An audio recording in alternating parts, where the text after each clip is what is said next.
ഒരു ചെറിയ ഇടവേളയാണ്. സ്പോട്ട് ലൈവിലേക്ക് തിരികെ വരാം.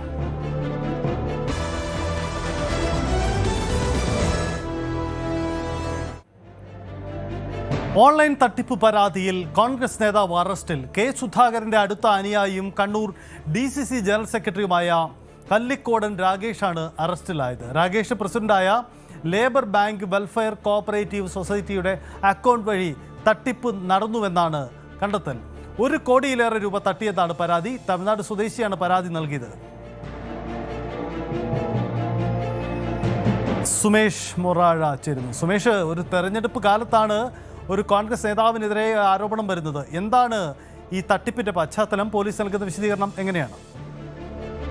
സജിത്ത്, ഈ തെരഞ്ഞെടുപ്പിന്റെ പശ്ചാത്തലം എന്ന് പറയുമ്പോൾ തന്നെ കഴിഞ്ഞ തദ്ദേശ തെരഞ്ഞെടുപ്പ് നടക്കുന്ന സമയത്താണ് ഇത്തരം ഒരു തട്ടിപ്പ് നടന്നത് എന്നുള്ളതാണ് ഇപ്പോൾ പോലീസ് കണ്ടെത്തിയിരിക്കുന്നത്. അതായത് ഈ ബാങ്കിൽ ഈ കല്ലിക്കോടൻ രാഗേഷ് പ്രസിഡന്റായിട്ടുള്ള ലേബർ ബാങ്ക് വെൽഫെയർ കോഓപ്പറേറ്റീവ് സൊസൈറ്റിയുടെ അക്കൗണ്ട് വഴി 2.22 കോടി രൂപ എത്തി എന്നുള്ളതാണ് തമിഴ്നാട് പോലീസ് കണ്ടെത്തിയിരിക്കുന്നത്. അതായത് കഴിഞ്ഞ തദ്ദേശ തെരഞ്ഞെടുപ്പ് നടക്കുന്ന സമയത്ത് തുടർച്ചയായി ഈ ബാങ്ക് വഴി പണം എത്തി എന്നുള്ളതാണ് തമിഴ്നാട് പോലീസ് കണ്ടെത്തിയിരിക്കുന്നത്. ഇന്ന് ഈ കേസിന് ആസ്പദമായ സംഭവം എന്ന് പറയുന്നത് ഈ തമിഴ്നാട് സ്വദേശിയുടെ ഈ പരാതിയുടെ അടിസ്ഥാനത്തിലാണ്. അതായത് സൈബർ തട്ടിപ്പുമായി ബന്ധപ്പെട്ടുകൊണ്ടുള്ള പണം ഈ ബാങ്കിൽ എത്തി എന്നുള്ളതാണ് പോലീസ് കണ്ടെത്തിയിരിക്കുന്നത്. ഇന്നലെ രാത്രിയാണ് ഈ തമിഴ്നാട് പോലീസ് സംഘം ഇവിടെ കണ്ണൂരിലെത്തുകയും അങ്ങനെ കേരള പോലീസിന്റെ സഹായത്തോടു കൂടി ഇദ്ദേഹത്തിനെ കസ്റ്റഡിയിലെടുക്കുകയും അങ്ങനെ ചോദ്യം ചെയ്യുകയും ചെയ്തത്. അങ്ങനെ വിശദമായ ചോദ്യം ചെയ്യലിന്റെ ഒടുവിലാണ് ഇദ്ദേഹത്തിന്റെ അറസ്റ്റ് രേഖപ്പെടുത്തിയത്. ഇദ്ദേഹത്തിന്റെ ഈ ബാങ്കിന്റെ സെക്രട്ടറി കൂടിയായിട്ടുള്ള ജിതേഷിന്റെ അറസ്റ്റും കൂടി ഇതിന്റെ കൂടെ രേഖപ്പെടുത്തിയിട്ടുണ്ട്. ഏതായാലും ഈ നേരത്തെ സജിത്ത് സൂചിപ്പിച്ചതുപോലെ തന്നെ കെ സുധാകരന്റെ വിശ്വസ്തനും സന്തത സഹചാരിയുമാണ് ഈ DCC ജനറൽ സെക്രട്ടറി ആയിട്ടുള്ള കല്ലിക്കോടൻ രാഗേഷ്. കഴിഞ്ഞ ഏതാനും വർഷങ്ങൾക്ക് മുമ്പും ഇതുപോലുള്ള സമാനമായി, അതായത് ഈ മണൽ കടത്തുമായി ബന്ധപ്പെട്ട് ഈ പണം തട്ടി എന്നുള്ള കേസിൽ ഈ വളപട്ടണം സ്റ്റേഷനിലും ഇതുമായി ബന്ധപ്പെട്ട് കല്ലിക്കോടൻ രാഗേഷിനെതിരെ ഒരു പരാതി ഉണ്ടായിരുന്നു. അങ്ങനെ അന്ന് ടൗൺ വളപട്ടണം SI ഇദ്ദേഹത്തെ കസ്റ്റഡിയിലെടുക്കുകയും അന്ന് കെ സുധാകരൻ സ്റ്റേഷനിലെത്തി ഇദ്ദേഹത്തെ വിളിച്ചിറക്കി കൊണ്ടുപോകുന്ന ഒരു അവസ്ഥയും കൂടി, ആ സംഭവം കൂടി ഉണ്ടായിരുന്നു. അന്നും ഈ കല്ലിക്കോടൻ രാഗേഷ് വിവാദ നായകനായിരുന്നു. ഇപ്പോൾ ഇദ്ദേഹത്തിന് പ്രൊമോഷൻ നൽകി DCC ജനറൽ സെക്രട്ടറി ആക്കി എന്നുള്ളതാണ് ഇതിൽ പ്രധാനമായി പറയേണ്ട കാര്യം എന്ന് പറയുന്നത്. ഏതായാലും ഇദ്ദേഹത്തെ കോടതിയിൽ ഹാജരാക്കിയതിനു ശേഷം അല്പസമയത്തിനകം തമിഴ്നാട്ടിലേക്ക് കൊണ്ടുപോകും എന്നാണ് ഇപ്പോൾ പോലീസ് അറിയിച്ചിരിക്കുന്നത്. സജിത്ത്, ഒരു അനുയായി ആണ് ഇപ്പോൾ പിടിയിലാവുന്നത്. തമിഴ്നാട് സ്വദേശിയുടെ പരാതിയിലാണ് അറസ്റ്റ് നടക്കുന്നത്. 1 കോടിയിലേറെ രൂപ തട്ടിച്ചു എന്നാണ് ഇയാൾക്കെതിരായ പരാതി ഉണ്ടായിരിക്കുന്നത്. ഓൺലൈൻ തട്ടിപ്പ് പരാതിയിലാണ് നേതാവ് അറസ്റ്റിലായിരിക്കുന്നത്. കണ്ണൂർ DCC ജനറൽ സെക്രട്ടറി കൂടിയായ കല്ലിക്കോടൻ രാഗേഷാണ് അറസ്റ്റിലായിരിക്കുന്നത്. രാഗേഷ് പ്രസിഡന്റായ ലേബർ ബാങ്ക് വെൽഫെയർ കോഓപ്പറേറ്റീവ് സൊസൈറ്റിയുടെ അക്കൗണ്ട് വഴി തട്ടിപ്പ് നടന്നുവെന്നാണ് കണ്ടെത്തൽ. 1 കോടിയിലേറെ രൂപ തട്ടിയെടുത്തു എന്നാണ് പരാതി. തമിഴ്നാട് സ്വദേശിയാണ് പരാതി. ഇനി വളരെ പ്രധാനപ്പെട്ട ഒരു വാർത്തയിലേക്കാണ്. ഇന്നലെ എല്ലാവരും ഞെട്ടിയ ഒരു സംഭവം കൂടിയാണ്. തിരുവനന്തപുരം കവടിയാർ കൊട്ടാരത്തിൽ നിന്നും അമൂല്യ ആഭരണങ്ങൾ നഷ്ടപ്പെട്ട സംഭവത്തിൽ പോലീസിന്റെ അന്വേഷണം ഊർജിതമായി തുടരുകയാണ്. കൊട്ടാരത്തിലെ ജീവനക്കാർ പോലീസ് നിരീക്ഷണത്തിലാണ്. സന്ദർശകരുടെ വിശദാംശങ്ങൾ പോലീസ് ശേഖരിച്ചു കഴിഞ്ഞു. കഴിഞ്ഞ വർഷം നവംബറിൽ നടന്ന മോഷണമായതിനാൽ ശാസ്ത്രീയ തെളിവുകൾ കണ്ടെത്തുന്നതിന് പോലീസിന് മുന്നിൽ വെല്ലുവിളികൾ ഏറെയുണ്ട്. ഇതാണ് സാഹചര്യം. സാരംഗ് സുധാകരൻ ചേരുന്നു. സാരംഗ്, കൊട്ടാരത്തിനകത്ത് കയറി മോഷണം നടത്തണമെങ്കിൽ ആ സ്ഥലത്തെക്കുറിച്ച് നല്ല ബോധ്യമുള്ള ആളാവണം. ഒരുപക്ഷെ അതിനകത്തുള്ള ജീവനക്കാരെ അടക്കം സംശയിക്കുന്നതിൽ തെറ്റില്ല താനും. എന്താണ് പോലീസിൻ്റെ ഇതുവരെയുള്ള സൂചനകൾ? ശാസ്ത്രീയ പരിശോധനയ്ക്ക് വെല്ലുവിളികൾ ഏറെയുണ്ടല്ലേ? സജിത്ത്, തീർച്ചയായും. കാരണം കഴിഞ്ഞ നവംബറിലാണ് ഈ ഒരു മോഷണം അല്ലെങ്കിൽ ഇവിടെ നിന്ന് കാണാതാകുന്നത് എന്നാണ് മനസ്സിലാക്കാൻ കഴിയുന്നത്. കാരണം നവംബർ പകുതിയോടുകൂടിയാണ് ഇവർ കൊട്ടാരത്തിൽ നിന്നുള്ള രാജകുടുംബാംഗങ്ങൾ ബാംഗ്ലൂരിലേക്ക് പോകുന്നതിന് മുൻപ് വരെ അലമാരയിൽ സൂക്ഷിച്ചിരുന്ന ആഭരണങ്ങൾ അവിടെ തന്നെ ഉണ്ടായിരുന്നു. പിന്നീടാണ് ആ ആഭരണങ്ങൾ അവിടെ കാണാതാകുന്നത്. അതിനുശേഷം പിന്നീട് കുടുംബങ്ങളിലും ഈ കൊട്ടാരത്തിൻ്റെ തന്നെ പല ഭാഗങ്ങളിലും അന്വേഷണം നടത്തി. പക്ഷേ അങ്ങനെയൊന്നും ലഭിക്കാത്തതോടുകൂടിയാണ് ഇപ്പോൾ 2 ദിവസം മുൻപ് പോലീസിൽ പരാതി നൽകിയത്. അതുകൊണ്ട് തന്നെ ശാസ്ത്രീയ തെളിവുകൾ ശേഖരിക്കുക എന്ന് പറയുന്നത് വലിയ ബുദ്ധിമുട്ടാണ്. മാത്രമല്ല മാത്രമല്ല, പക്ഷേ കൊട്ടാരത്തിൻ്റെ ഒരു പ്രത്യേകത എന്ന് പറയുന്നത് നഗരമധ്യത്തിൽ സ്ഥിതി ചെയ്യുന്നു, ഒപ്പം തന്നെ അതീവ സുരക്ഷാ മേഖലയുമാണ്. അത്ര എളുപ്പത്തിൽ പുറമെ നിന്നുള്ള ആൾക്കാർക്ക് അകത്തേക്ക് കയറാൻ പറ്റാത്ത ഒരു കൊട്ടാരമായതുകൊണ്ട് തന്നെ ഇവിടെ വരുന്നവർക്കും പോകുന്നവർക്കും കൃത്യമായി രേഖകൾ ഉള്ളതുകൊണ്ട് തന്നെ അവരെ കേന്ദ്രീകരിച്ചുകൊണ്ടാണ് ഇപ്പോൾ അന്വേഷണം നടക്കുന്നത്. മാത്രമല്ല, ഇതിൽ വളരെ പ്രത്യേകതയുള്ള മറ്റൊരു കാര്യം എന്ന് പറയുന്നത് അമൂല്യമായ വസ്തുക്കളാണ് ഈ ഒരു അലമാരയിൽ നിന്നും കാണാതെ പോയിരിക്കുന്നത്. അതായത് മൂല്യം കുറഞ്ഞിരിക്കുന്ന വസ്തുക്കൾ, ആഭരണങ്ങളടക്കം ഉപേക്ഷിച്ച് അതിൽ കൃത്യമായി നല്ല രീതിയിലുള്ള പുരാവസ്തു മൂല്യമടക്കമുള്ള ആഭരണങ്ങളാണ് അവിടെ നിന്ന് മോഷണം പോയിരിക്കുന്നത്. അതും പോലീസ് കൃത്യമായി നിരീക്ഷിച്ചിട്ടുണ്ട്. അതുമായി ബന്ധപ്പെട്ട്, അതായത് ഈ ഒരു പുരാവസ്തു തട്ടിപ്പടക്കമുള്ള അങ്ങനെയുള്ള ബന്ധങ്ങളടക്കം പോലീസ് പരിശോധിക്കുന്നുണ്ട്. ഇതിൽ മറ്റൊരു പ്രത്യേകത എന്ന് പറയുന്നത് ഇത്രയും മാസം കഴിഞ്ഞിട്ടാണ് പരാതി നൽകുന്നത്. ഒരു അനൗദ്യോഗികമായിട്ടുള്ള ഒരു അന്വേഷണമായിരുന്നു രാജകുടുംബം ആദ്യം ആവശ്യപ്പെട്ടത്. പക്ഷേ അതിൽ പരാതി നൽകാതെ ഒരു അന്വേഷണം നടത്താൻ കഴിയില്ല എന്ന് സിറ്റി പോലീസ് കമ്മീഷണർ അറിയിച്ചതോടുകൂടിയാണ് പിന്നീട് പരാതി നൽകാൻ നിർബന്ധിതരാകുകയും പിന്നീട് കമ്മീഷണർക്ക് പരാതി നൽകുകയും പിന്നീട് പേരൂർക്കട പോലീസിലേക്ക് ഈ ഒരു പരാതി കൈമാറുകയും ചെയ്തത്. ഇപ്പോൾ നിലവിലെ സാഹചര്യം എന്ന് പറയുന്നത് പോലീസ് ഒരു പ്രത്യേക അന്വേഷണ സംഘം ഇതിനായി രൂപീകരിക്കും. ആ ഒരു പ്രത്യേക അന്വേഷണ സംഘമായിരിക്കും ഇതിൽ അന്വേഷണം നടത്തുക എന്നാണ് മനസ്സിലാക്കാൻ കഴിയുന്നത്. സജിത്ത് സൂചിപ്പിച്ചതുപോലെ തന്നെ ഇതുമായി ബന്ധപ്പെട്ട, അതായത് കൊട്ടാരത്തിലേക്കടക്കം അഭിമുഖത്തിനായും മറ്റും പലരും എത്തുന്ന ഒരു സാഹചര്യമുണ്ട്. അതിനൊപ്പം തന്നെ ജീവനക്കാർ 15ഓളം ജീവനക്കാർ അവിടെ ജോലി ചെയ്യുന്നുണ്ട്. ഇവരെയൊക്കെ കേന്ദ്രീകരിച്ചാണ് ഇപ്പോൾ അന്വേഷണം നടക്കുന്നത്. അങ്ങനെയാണെങ്കിൽ ഇവരുമായി ബന്ധപ്പെട്ട വിവരങ്ങൾ ലഭിച്ചില്ല എങ്കിലായിരിക്കും പുറമേ നിന്നൊരാൾ വരുന്ന, അല്ലെങ്കിൽ മോഷ്ടാവ് പുറമേ നിന്നൊരാൾ വന്ന് കയറി എടുത്തതാകാനുള്ളൊരു സാധ്യത പോലീസ് പരിഗണിക്കുകയുള്ളൂ. ഡോസ്കോഡും പിന്നെ ഒപ്പം തന്നെ വിരലടയാള വിദഗ്ധരടക്കം ഇവിടെ നിന്ന് ഈ ഒരു ശാസ്ത്രീയ തെളിവുകൾ ശേഖരിച്ചിട്ടുണ്ട്. പക്ഷേ അതിനൊക്കെ ഒരു പരിധിയുണ്ട്. കാരണം ഇത്രയും മാസങ്ങളുടെ ഒരു കാലഘട്ടം കഴിഞ്ഞിട്ടാണ് ഈ ഒരു പരാതി വരുന്നതും പോലീസിൻ്റെ അന്വേഷണം പുരോഗമിക്കുകയും ചെയ്യുന്നത്. അതുകൊണ്ട് തന്നെ മറ്റ് തെളിവുകളിലേക്ക് അടക്കം പോകേണ്ടി വരും. CCTV അടക്കം പോലീസ് പരിശോധിച്ച് വരുന്നുണ്ടെന്നാണ് മനസ്സിലാക്കാൻ കഴിയുന്നത്. എന്ത് തന്നെയാലും പോലീസ് അന്വേഷണം ഒരു പ്രത്യേക അന്വേഷണ സംഘത്തിനെ ഏൽപ്പിച്ചിട്ടുണ്ട്. അവരുടെ അന്വേഷണത്തിന്റെ അടിസ്ഥാനത്തിലായിരിക്കും ഇനി മുന്നോട്ടുള്ള കാര്യങ്ങൾ നീങ്ങുക. സജിത്ത്, അതാണ് പ്രധാനപ്പെട്ട കാര്യം. സാരംഗ്, ഒരു പ്രധാനപ്പെട്ട കാര്യം കൂടിയുള്ളത് രാജകൊട്ടാരത്തിൽ ഉള്ളിൽ നടന്ന മോഷണമാണ്.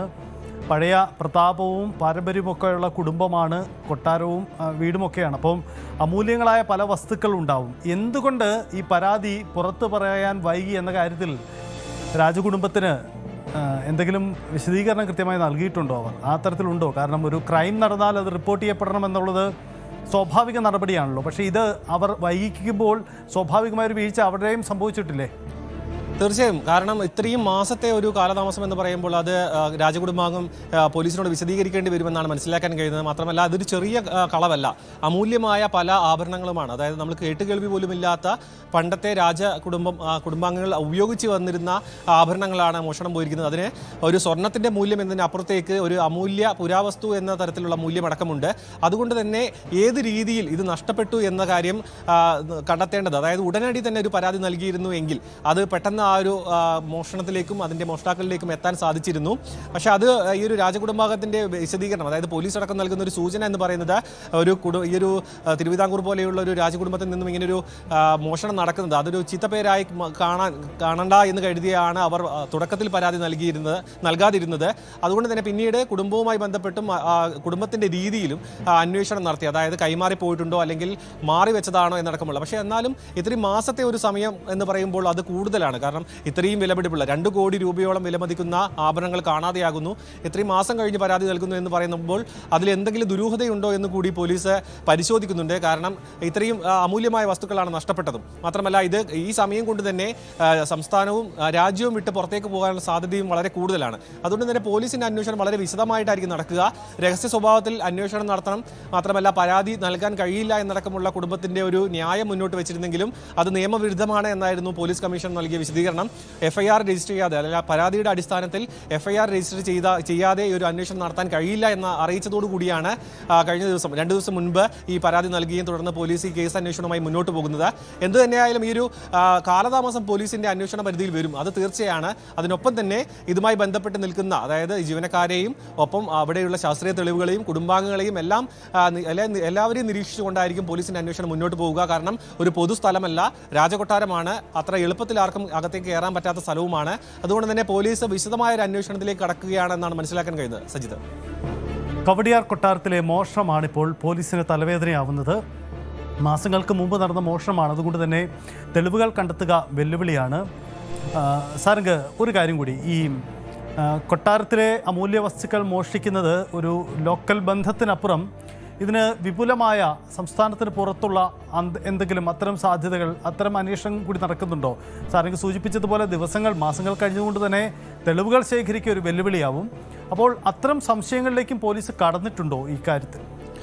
സജിത്ത്, തീർച്ചയായും. കാരണം ഈ ഒരു കൊട്ടാരത്തിലേക്ക് എത്തിയ സന്ദർശകരുടെ വിവരങ്ങൾ ശേഖരിച്ചത് അതിൻ്റെ ഭാഗമായിട്ടാണ്. കാരണം പല കുറിയായി പല ആവശ്യങ്ങൾക്കും പുറമേ നിന്നും ഈ ഒരു കൊട്ടാരത്തിലേക്ക് പലരും വന്നിട്ടുണ്ടെന്നാണ് മനസ്സിലാക്കാൻ കഴിയുന്നത്. അവരുടെ രേഖകളെല്ലാം കൊട്ടാരത്തിൽ ശേഖരിച്ചിട്ടുണ്ട് എന്ന് തന്നെയാണ് മനസ്സിലാക്കാൻ കഴിയുന്നത്. അതുമായി ബന്ധപ്പെട്ട്, അതായത് പുറം സംസ്ഥാനങ്ങളിൽ നിന്നും അടക്കമുള്ള പലരും ഇവിടേക്ക് എത്തിയിട്ടുണ്ടോ, അവരുടെ ബന്ധം, അവരെന്ത് ആവശ്യത്തിനായിരുന്നു കൊട്ടാരത്തിലേക്ക് എത്തിയിരുന്നത്, അവർക്ക് ഇങ്ങനെ ഒരു പുരാവസ്തു തട്ടിപ്പ് സംഘങ്ങളുമായി ബന്ധമുണ്ടോ എന്നടക്കമുള്ള വിശദമായ അന്വേഷണത്തിലേക്ക് കടക്കണം. കാരണം കേരളത്തിനകത്ത് നിന്നുകൊണ്ടൊരു ചെറിയ രീതിയിലുള്ളൊരു മോഷ്ടാക്കളോ അങ്ങനെയൊന്നും ഇത്തരത്തിലുള്ളൊരു മോഷണത്തിന് തുനിയില്ല എന്ന കാര്യം വ്യക്തമാണ്. കാരണം വളരെ എളുപ്പത്തിൽ തന്നെ പിടിക്കപ്പെടാനുള്ള സാധ്യതയുണ്ട്. മാത്രമല്ല ഈ ഒരു അലമാര, ഈ ഒരു ആഭരണം സൂക്ഷിച്ചിരുന്ന അലമാര അതീവ സുരക്ഷ ഉറപ്പാക്കുന്ന ഒരു അലമാരയാണെന്നാണ് മനസ്സിലാക്കാൻ കഴിഞ്ഞത്.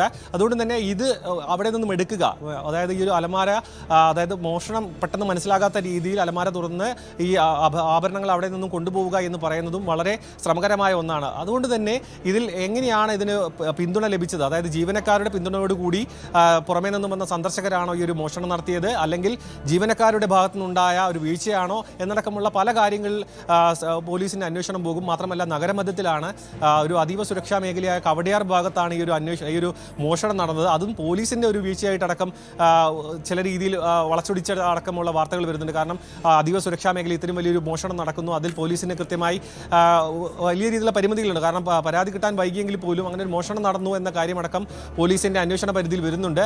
എന്ത് തന്നെ ആയാലും ഇതിൽ കൂടുതൽ അന്വേഷണം, അതായത് ഈ ഒരു സന്ദർശകരുടെയും ജീവനക്കാരുടെയും ഒപ്പം കുടുംബാംഗങ്ങളുടെയും അടക്കം വിശദമായ വിവരങ്ങൾ എടുത്താൽ മാത്രമേ ഇതിൽ കൂടുതലായിട്ടുള്ള വിവരങ്ങൾ പുറത്തേക്ക് വരികയുള്ളൂ. സജിത്ത്, യെസ്, സാറിന് സൂചിപ്പിച്ചതുപോലെ എന്തുകൊണ്ടാണ് ഈ പരാതി നൽകാൻ വൈകിയത്? ഇതിൽ കൊട്ടാരം അല്പം കൂടി വ്യക്തമായ വിശദീകരണം നൽകേണ്ടി വരുമെന്ന് തോന്നുന്നു.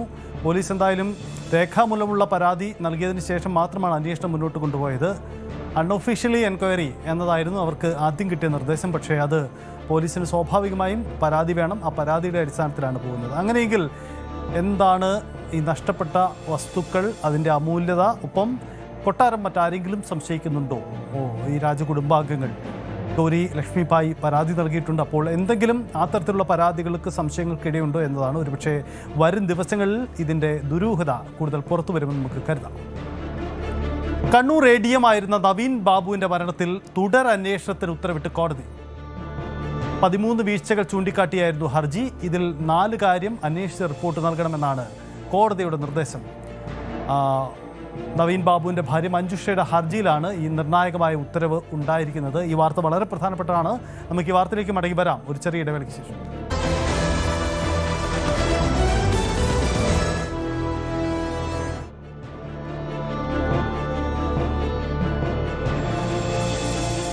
ഇപ്പോൾ ലൈവ് തുടരുകയാണ്. ഒരു പ്രധാനപ്പെട്ട വാർത്തയിലേക്ക് വരുന്നു. കണ്ണൂർ ADM ആയിരുന്ന നവീൻ ബാബുവിൻ്റെ മരണത്തിൽ തുടരന്വേഷണത്തിന് ഉത്തരവിട്ടിരിക്കുന്നു കോടതി. 13 വീഴ്ചകൾ ചൂണ്ടിക്കാട്ടിക്കൊണ്ടായിരുന്നു ഹർജി. ഇതിൽ 4 കാര്യം അന്വേഷിച്ച് റിപ്പോർട്ട് നൽകണമെന്നാണ് കോടതിയുടെ നിർദ്ദേശം. ഭാര്യ മഞ്ജുഷ നൽകിയ ഹർജിയിലാണ് ഈ നിർണായക ഉത്തരവ്. മെയ് 30-നുള്ളിൽ റിപ്പോർട്ട് നൽകണമെന്നും കോടതി നിർദ്ദേശിച്ചു. സുമേഷ് മൊറാഴ ചേരുന്നുണ്ട്. സുമേഷ്, മറ്റൊരു തെരഞ്ഞെടുപ്പ് കാലത്ത് ഈ വിവാദം ഉയർന്നു വരുന്നു എന്ന പശ്ചാത്തലം കൂടിയുണ്ട്. എന്തായാലും തുടരന്വേഷണം എന്നത് വളരെ പ്രധാനപ്പെട്ട കാര്യമാണ്. കേസിൽ PP ദിവ്യയ്ക്ക് മറ്റു വീഴ്ചകളൊന്നും സംഭവിച്ചില്ല എന്ന കണ്ടെത്തലിലാണല്ലോ അന്വേഷണം നേരത്തെ അവസാനിച്ചത്. അതല്ല, 4 പ്രധാനപ്പെട്ട കാര്യങ്ങൾ അന്വേഷിക്കണമെന്ന് കോടതി പറയുമ്പോൾ ഏതൊക്കെയാണ് 4 പ്രധാനപ്പെട്ട കാര്യങ്ങൾ? അത് എത്ര കണ്ട് നിർണായകമാണ് ഈ കേസിൽ? സജിത്ത്, മുൻ ADM നവീൻ ബാബുവിന്റെ മരണവുമായി ബന്ധപ്പെട്ട് നവീൻ ബാബുവിന്റെ ഭാര്യ മഞ്ജുഷ നൽകിയ തുടരന്വേഷണ ഹർജിയിലാണ് ഈ കോടതിയുടെ ഇപ്പോൾ നിർണായകമായ ഉത്തരവ് വന്നിരിക്കുന്നത്. ഇതിൽ കുറ്റപത്രത്തിലെ വീഴ്ചകൾ ചൂണ്ടിക്കാട്ടിയായിരുന്നു ഈ ഭാര്യ മഞ്ജുഷ കോടതിയെ സമീപിച്ചത്. ഇതിൽ പ്രധാനമായും പറയുന്നത് ഈ PP ദിവ്യ 2 ഫോൺ ഉപയോഗിക്കാറുണ്ട്, അതിന്റെ കോൾ ഡീറ്റെയിൽസ് പൂർണ്ണമായും എടുത്തില്ല. അതായത് പേഴ്സണൽ ഫോൺ വിവരങ്ങൾ മാത്രമാണ് ഈ പോലീസ് ശേഖരിക്കുകയും അത് കുറ്റപത്രത്തിൽ പരാമർശിക്കപ്പെടുകയും ചെയ്തത്. അതായത് ഔദ്യോഗിക ഫോൺ വിവരങ്ങൾ ഉടൻ ശേഖരിക്കണം എന്നുള്ളതാണ് പ്രധാനമായി പറയുന്നത്. പിന്നീട് പറയുന്നത് ഈ 1 ലക്ഷം രൂപ ഈ പ്രസാദ് ബാബു ഈ നവീൻ ബാബുവിന് കൈക്കൂലി കൊടുത്തു എന്ന് പറയുന്നുണ്ട്. അത് ഈ സ്വർണം പണയം വെച്ചാണ് കൈക്കൂലി നൽകിയത് എന്നാണ് ഈ കുറ്റപത്രത്തിൽ പറയുന്നത്. ഇതിന്റെ രേഖകൾ ഹാജരാക്കണം. പിന്നീട് പറയുന്നത് ഒക്ടോബർ 6-ന് ഈ പള്ളിക്കുന്ന് വെച്ച് നവീൻ ബാബുവും അതുപോലെ തന്നെ പ്രശാന്ത് ബാബുവും കൂടിക്കാഴ്ച നടത്തിയിരുന്നു. അതായത് നവീൻ ബാബു വാടക ക്വാർട്ടേഴ്സിൽ, അതായത് പള്ളിക്കുന്ന് വാടക ക്വാർട്ടേഴ്സിലാണ് താമസിക്കുന്നത്. അവിടെ വെച്ച് ഒക്ടോബർ 6 ഈ പ്രശാന്ത് ബാബു അവിടെ എത്തുകയും ഈ ക്വാർട്ടേഴ്സിന്റെ സമീപത്ത് വെച്ച് ഇവർ തമ്മിൽ കൂടിക്കാഴ്ച നടത്തുകയും ചെയ്തു എന്നുള്ളതാണ്. അതിന്റെ CCTV ദൃശ്യങ്ങൾ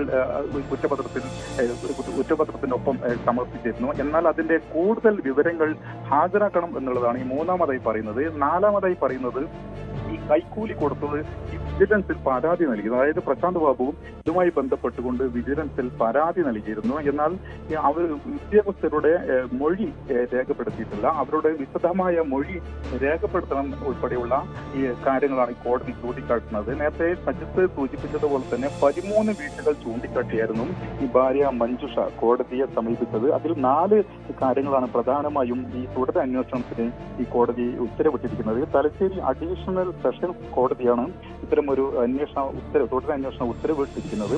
ആദ്യം കണ്ണൂർ മജിസ്ട്രേറ്റ് കോടതിയിലായിരുന്നു ഭാര്യ മഞ്ജുഷ ഇതുമായി ബന്ധപ്പെട്ട് സമീപിച്ചത്. പിന്നീട് അത് തലശ്ശേരി അഡീഷണൽ സെഷൻസ് കോടതിയിലേക്ക് മാറ്റുകയായിരുന്നു. ഏതായാലും മെയ് 30 ഇതിന്റെ റിപ്പോർട്ട് സമർപ്പിക്കണം എന്നാണ് ഇപ്പോൾ കോടതി പറഞ്ഞിരിക്കുന്നത്. സജിത്ത്, സുമേഷ്, ഈ നവീൻ ബാബുവിന്റെ കുടുംബം ഈ കേസിൽ CBIയുടെ അന്വേഷണം വേണമെന്ന ആവശ്യം ഉന്നയിച്ചവരാണ്. ഹൈക്കോടതിയെ സമീപിച്ചു. പക്ഷേ ഹൈക്കോടതി CBIയുടെ അന്വേഷണം ആവശ്യമില്ല എന്ന നിലപാടെടുത്തു. ഇതേ തുടർന്നാണല്ലോ ഇവർ തുടരന്വേഷണം ആവശ്യപ്പെടുന്നത്. അതായത് ഇതുവരെ നടന്ന അന്വേഷണത്തിൽ തൃപ്തരല്ല, ചില കാര്യങ്ങൾ പുറത്തു വരണം, PP ദിവ്യയ്ക്ക് നേരിട്ട് ബന്ധമുണ്ട് ഇതിൽ എന്ന് അവർ ആക്ഷേപിക്കുന്നു. ഇത് മരണം ആത്മഹത്യയല്ല, മറിച്ച് ഇതിന് മറ്റു ചില ബന്ധങ്ങൾക്കുണ്ട് എന്ന സംശയം പോലും കുടുംബം ഉന്നയിച്ചതാണ്. അപ്പോൾ പൂർണ്ണമായും PP ദിവ്യയെ കുറ്റവിമുക്തയാക്കുക, അല്ലെ അവർക്ക് ക്ലീൻ ചിറ്റ് നൽകുന്ന അന്വേഷണ സംഘത്തിന്റെ നീക്കത്തെയാണോ കുടുംബം ചോദ്യം ചെയ്യുന്നത്? തീർച്ചയായും സജിത്ത്, അതായത് ഇപ്പോഴത്തെ ഈ വിധിയിൽ ആശ്വാസമുള്ള വാർത്തയായി ഈ നവീൻ ബാബുവിന്റെ സഹോദരൻ നേരത്തെ ഈ മീഡിയയോട് പ്രതികരിച്ചിരുന്നു. അതായത് അഡ്വക്കേറ്റ് പ്രവീൺ ബാബു ഇത്തരം ഈ കോടതിയുടെ പുതിയ ഉത്തരവിനെ സ്വാഗതം ചെയ്തിരുന്നു. എന്നാൽ നേരത്തെ സജിത്ത് സൂചിപ്പിച്ചതുപോലെ തന്നെ ഇതിന്റെ ആദ്യഘട്ടത്തിൽ തന്നെ ഇതിൽ കൃത്യമായ ഒരു അന്വേഷണം നടന്നില്ല എന്നുള്ളത് തന്നെയാണ് കോടതി അന്നും ചൂണ്ടിക്കാട്ടിയിരുന്നത്. അതായത് ഇതിന്റെ അന്വേഷണ ഉദ്യോഗസ്ഥരുടെ പ്രധാനി എന്ന് പറയുന്നത് ഈ DYSP രത്നകുമാർ ആയിരുന്നു. അദ്ദേഹം ഇപ്പോൾ വിരമിച്ചു.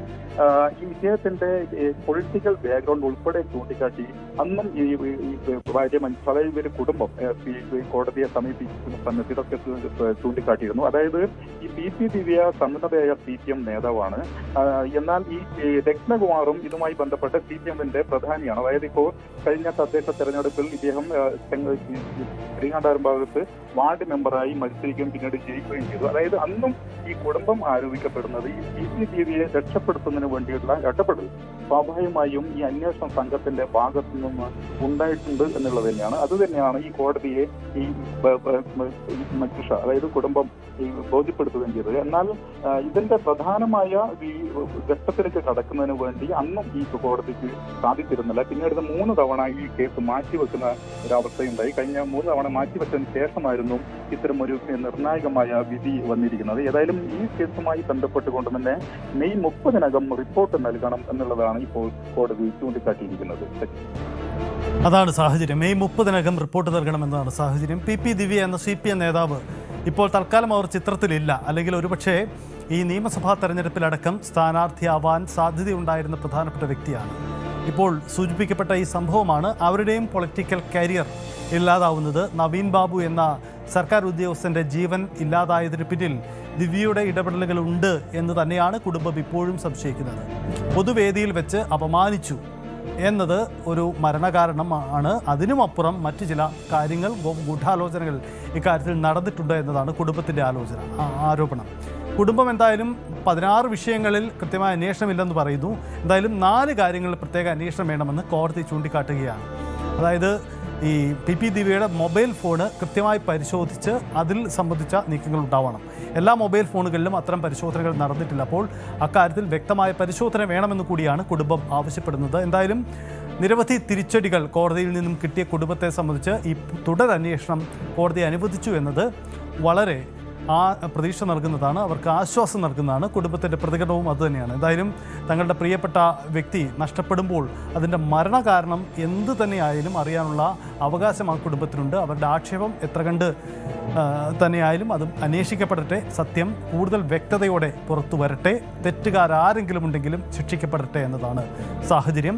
നവീൻ ബാബുവിൻ്റെ മരണത്തിൽ എന്തെങ്കിലും ദുരൂഹതയുണ്ടെങ്കിൽ പുറത്തു വരട്ടെ, അതിന് ഈ കോടതി വിധി വഴിവെക്കട്ടെ.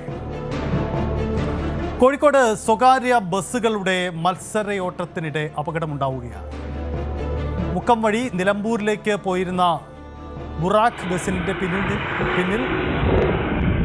നിന്ന് വന്നിരുന്ന PTC ബസ് ഇടിച്ചിട്ട് നിർത്താതെ പോയി. എടവണ്ണ കൊയിലാണ്ടി സംസ്ഥാന പാതയിലെ മുക്കം അഗസ്ത്യമൊഴി മിനി സിവിൽ സ്റ്റേഷന് മുന്നിൽ വെച്ചുകൊണ്ടായിരുന്നു സംഭവം. മുന്നിൽ പോയിരുന്ന ബസ്സിനെ ഓവർടേക്ക് ചെയ്യുന്നതിനിടയിലാണ് ഇടിച്ചത്. സംഭവത്തിൻ്റെ CCTV ദൃശ്യങ്ങൾ പുറത്തു വന്നിട്ടുണ്ട്. ബുറാക്ക് ബസ്സിൻ്റെ സൈഡ് ഗ്ലാസിനും ബോഡിക്കും കേടുപാട് പറ്റി. മനഃപൂർവ്വം ബസ് ഇടിപ്പിക്കുകയായിരുന്നുവെന്നാണ് ജീവനക്കാരുടെ ആരോപണം. മുക്കം പോലീസ് സ്ഥലത്തെത്തി സ്ഥിതിഗതികൾ വിലയിരുത്തി. ആ ദൃശ്യങ്ങൾ ഒരിക്കൽ കൂടി.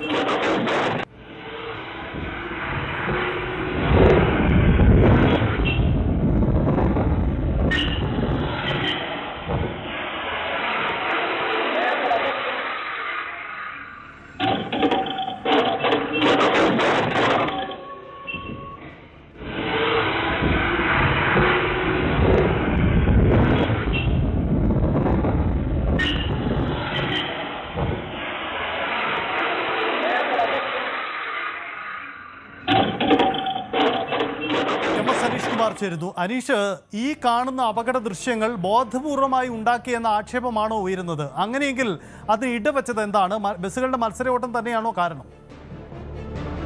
സജിത്ത്, കോഴിക്കോട് ജില്ലയുടെ നഗരപ്രദേശങ്ങളിലും മലയോര മേഖലകളിലും ഒക്കെ പതിവായി തന്നെ കാണുന്ന ഒരു ദൃശ്യമാണിത്. പലപ്പോഴും മത്സര ഓട്ടത്തെ തുടർന്ന് ബസ്സുകൾ തമ്മിൽ കൂട്ടിയിടിപ്പിക്കുകയും അല്ലെങ്കിൽ ജീവനക്കാർ തമ്മിൽ പരസ്പരം ഏറ്റുമുട്ടുകയും ചെയ്യുന്ന ഒരുപാട് വാർത്തകൾ പുറത്തു വരുന്ന ആ കാലം. ഇതിനിടയിൽ തന്നെയാണ് ഇന്ന് രാവിലെ ഈ ദൃശ്യങ്ങൾ മുക്കം വഴി നിലമ്പൂരിലേക്ക് പോകുന്ന വാഹനത്തിന്റെ ദൃശ്യങ്ങൾ പുറത്തു വന്നിരിക്കുന്നത്. എടവണ്ണ കൊയിലാണ്ടി സംസ്ഥാന പാതയിൽ മുക്കം അഗസ്ത്യമൊഴി സിവിൽ സ്റ്റേഷന്റെ സമീപമാണ് രാവിലെ 11:40 ഈ സംഭവം ഉണ്ടായിരിക്കുന്നത്. ദൃശ്യങ്ങളിൽ വളരെ പ്രകടമായി തന്നെ കാണാം പുറകെ വന്ന ബസ്സിന് പിന്നാലെ മുന്നിൽ ചേർത്ത് ഈ മനഃപൂർവ്വം ഇടിപ്പിക്കുന്നു. ആ വ്യക്തമായി തന്നെ നമുക്ക് കാണാൻ കഴിയുന്നുണ്ട്. ഈ അപകടത്തിൽ ഈ ബുറാക്ക് ബസ്സിന്റെ സൈഡ് ഗ്ലാസിനും ബോഡിക്കും കൃത്യമായ കേടുപാട് പറ്റുന്നുണ്ട്. ദൃശ്യങ്ങളിൽ നിന്നും ഇത് മനഃപൂർവ്വം ഇടിപ്പിക്കുകയാണ് എന്ന് വ്യക്തമാകുന്നുമുണ്ട്. ഒപ്പം ജീവനക്കാരും യാത്രക്കാരും ഇക്കാര്യത്തിൽ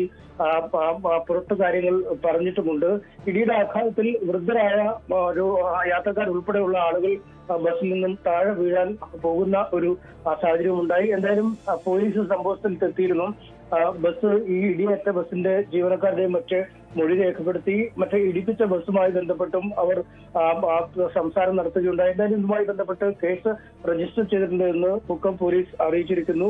മത്സരമോട്ടമാണ് ഇത്തരത്തിലൊരു ഈ പരസ്പരം ഇടിപ്പിക്കാൻ ഉണ്ടായ കാരണമെന്നാണ് പോലീസ് പറയുന്നത്. നേരത്തെയും പലപ്പോഴും ഈ പാതയിൽ ഈ ബസ്സുകൾ തമ്മിൽ പരസ്പരം മത്സരോട്ടം നടത്തുന്നത് പതിവാണ്.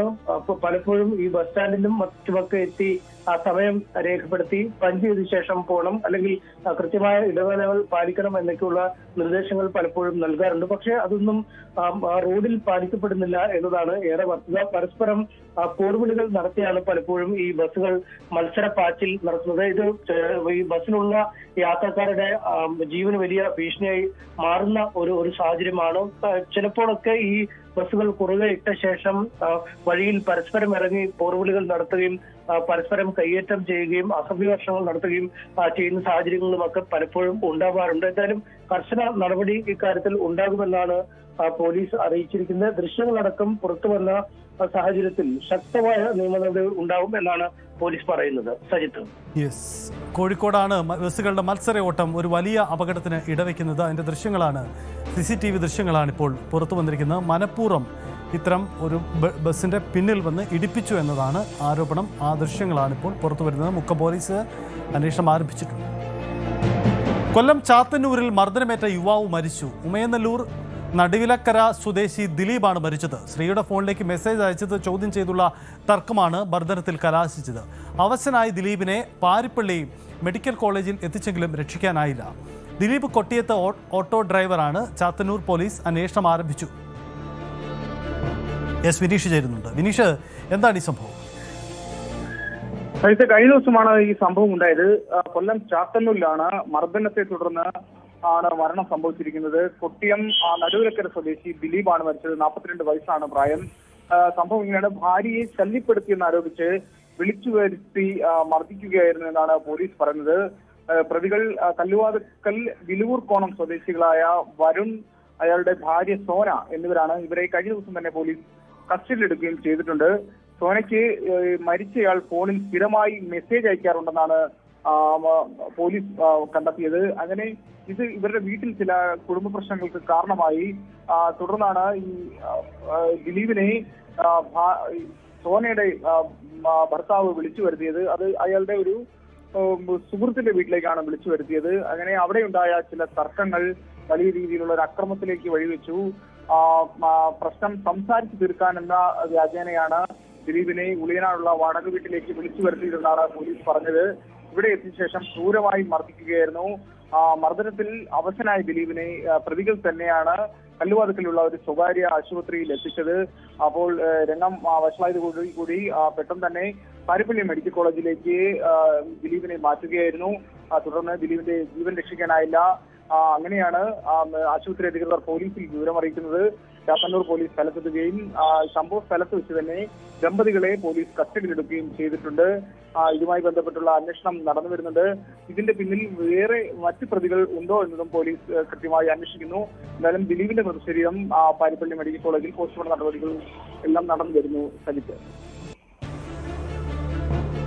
അതാണ് സാഹചര്യം. എന്തായാലും കൊല്ലം ജില്ലയിൽ നടന്ന ഒരു അക്രമവുമാണ്. മർദ്ദനമേറ്റ യുവാവ് മരിച്ചു. ഒരു സ്ത്രീയുടെ ഫോണിലേക്ക് മെസ്സേജ് അയച്ചതിനെ ചൊല്ലിയുള്ള തർക്കമാണ്. പാരിപ്പള്ളി മെഡിക്കൽ കോളേജിൽ എത്തിച്ചെങ്കിലും രക്ഷിക്കാനായില്ല. ദിലീപ് കൊട്ടിയത്ത് ഓട്ടോ ഡ്രൈവറാണ്. ചാത്തന്നൂർ പോലീസ് ഇക്കാര്യത്തിൽ അന്വേഷണം ആരംഭിച്ചു. ഇടുക്കിയിൽ വീണ്ടും കാട്ടാനയുടെ ആക്രമണമെന്ന വാർത്തയാണ് പുറത്തുവരുന്നത്. ഇടുക്കിയിൽ വീണ്ടും കാട്ടാന ആക്രമണം. ചിന്നക്കനാലിൽ യുവാവിനെ കാട്ടാന തുമ്പിക്കൈ കൊണ്ട് അടിച്ചു വീഴ്ത്തി.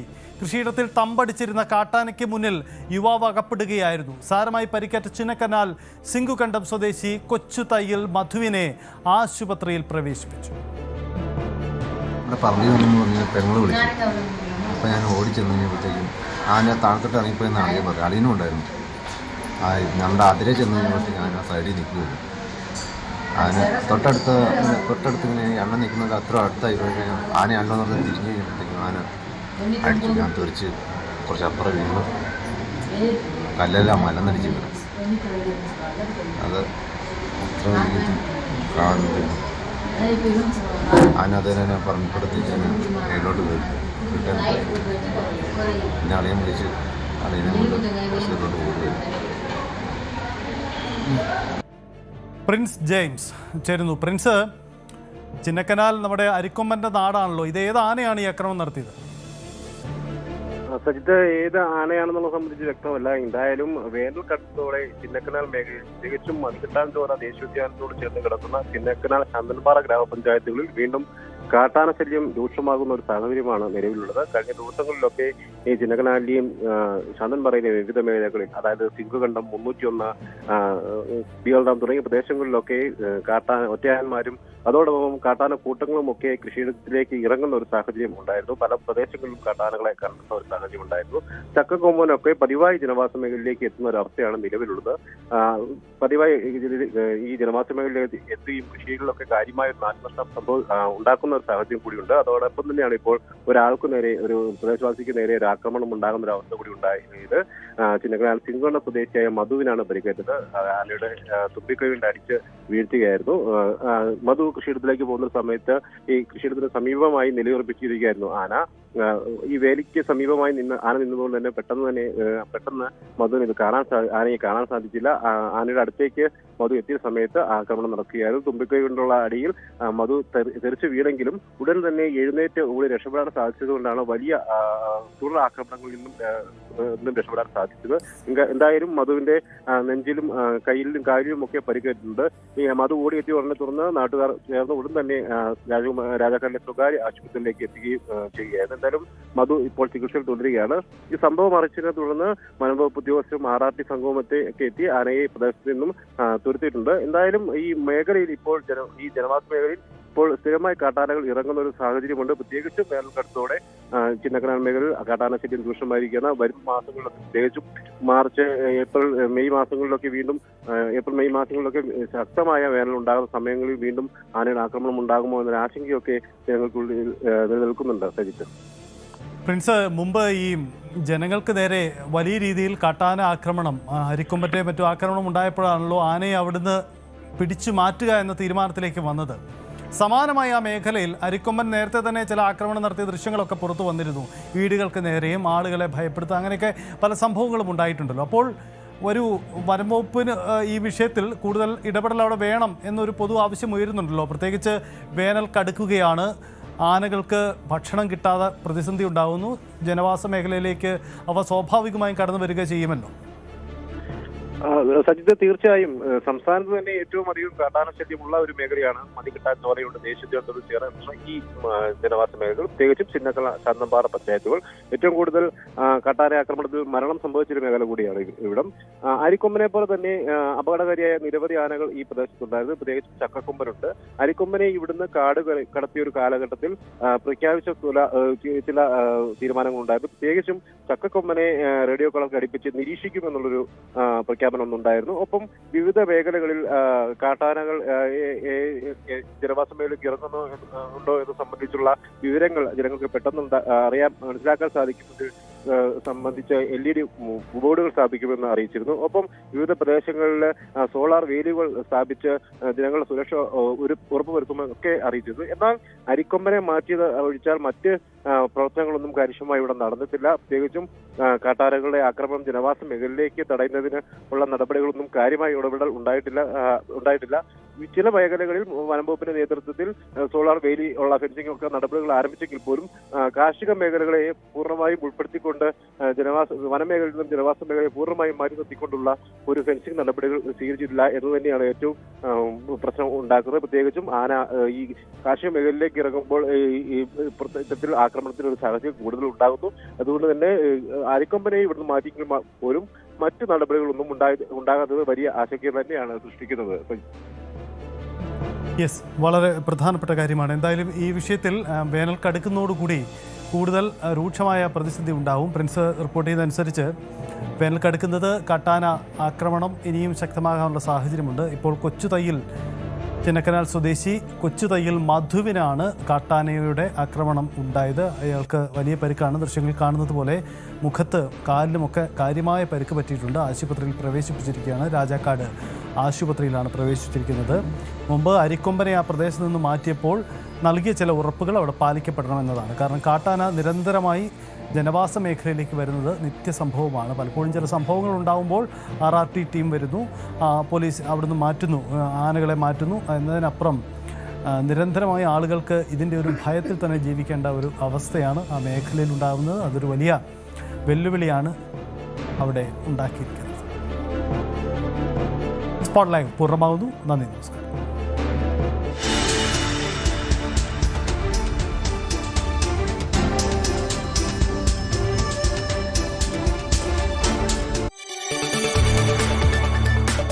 കൂടുതൽ വാർത്തകൾക്ക് News 18 Keralam YouTube channel subscribe ചെയ്യുക.